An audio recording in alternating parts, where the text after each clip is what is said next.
다음 주 일정을 미리 보는 시간, 2월 넷째 주 증시 일정부터 스포츠 일정까지 지금 바로 출발하시죠.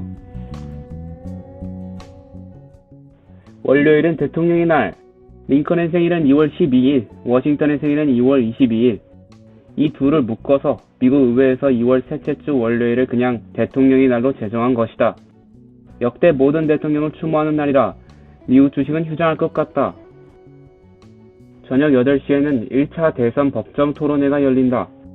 이전까지 토론회는 방송 3사가 주관했다면 이번에는 선관위가 직접 주관한다. 토론 주제는 코로나 시대의 경제 대책과 향후 경제 정책 방향이어서 주로 경제 분야에 한정될 것으로 보인다. 트럼프가 자체 SNS 서비스인 트루스 소셜을 출범한다는 소식. 작년 1월 6일 국회의사당 폭동 주동자로 지켜 트위터, 페북 등으로부터 퇴출된 바 있다. 그 대항으로 직접 보수파들의 SNS를 만든 것이다. 보수 세력의 집결을 노린 것이라 볼 수 있을 것 같다. CJ 대한통운 노사 분쟁과 관련해서 다른 택배사가 연대 파업에 동참한다고 한다. 파업의 핵심적인 원인, 사회적으로 합의됐던 택배비 인상의 활용처와 관련된다. 노사 측은 270원의 인상분 중 160원가량이 CJ가 추가 이윤으로 챙겨가고 있다고 주장한다. 또 다른 과로사를 유발하고 기업 배불리기에 급급하다는 입장이다. 반면 기업은 이는 사실과 다르다는 입장, 노사 간의 주장이 극명하게 엇갈리고 있다. 시위가 가열되고 있는데 더 이상 큰 피해로 이어지지 않길 바랄 뿐이다. 미국 통신사 2위인 AT&T가 업계 최초로 3G 서비스를 중단한다는 소식. AT&T를 시작으로 미국 통신사는 차례대로 이번 연도 내에 3G 서비스를 중단할 것으로 보인다. 5G로의 전환을 본격화하고 3G의 관리 운영비를 절감하려는 목적. 한국의 경우 5%가량이 아직 3G를 이용 중. 지난 2G 종료 당시 1% 점유율이 돼야 종료 논의를 했던 만큼 빨라야 2026년으로 예상된다. 가상인간 노지가 첫 싱글곡인 후에마이를 발표한다는 소식.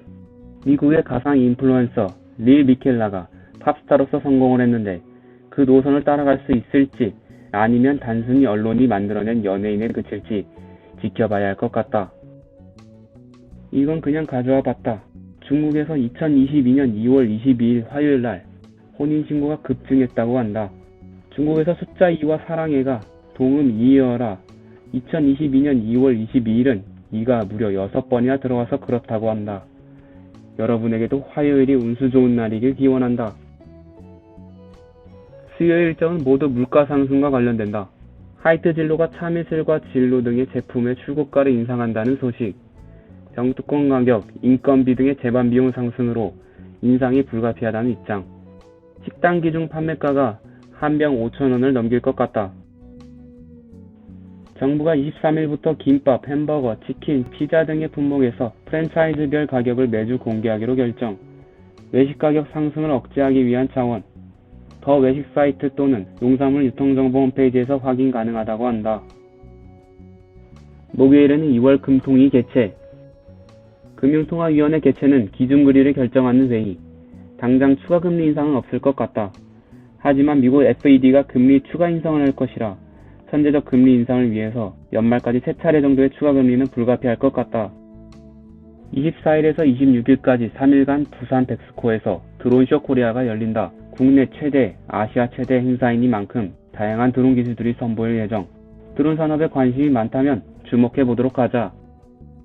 지금까지 흐름으로 S시리즈 역대 최고 사전 예약 판매량, 삼성전자의 갤럭시 S22가 전격 출시된다.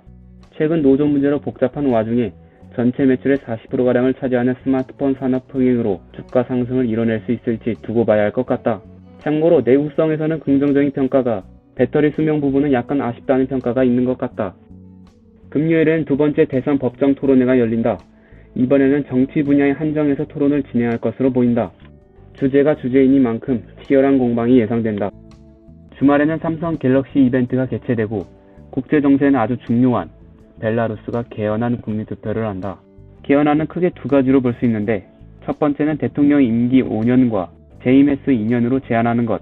언뜻 보기엔 좋아 보이지만 30년이나 해먹은 루카셴코 벨라루스 대통령이 본인이 이때까지 한 임기는 없던 걸로 치는 것이라 추가 독재를 보장하는 법률을 마련했다고 보는 게 타당하다.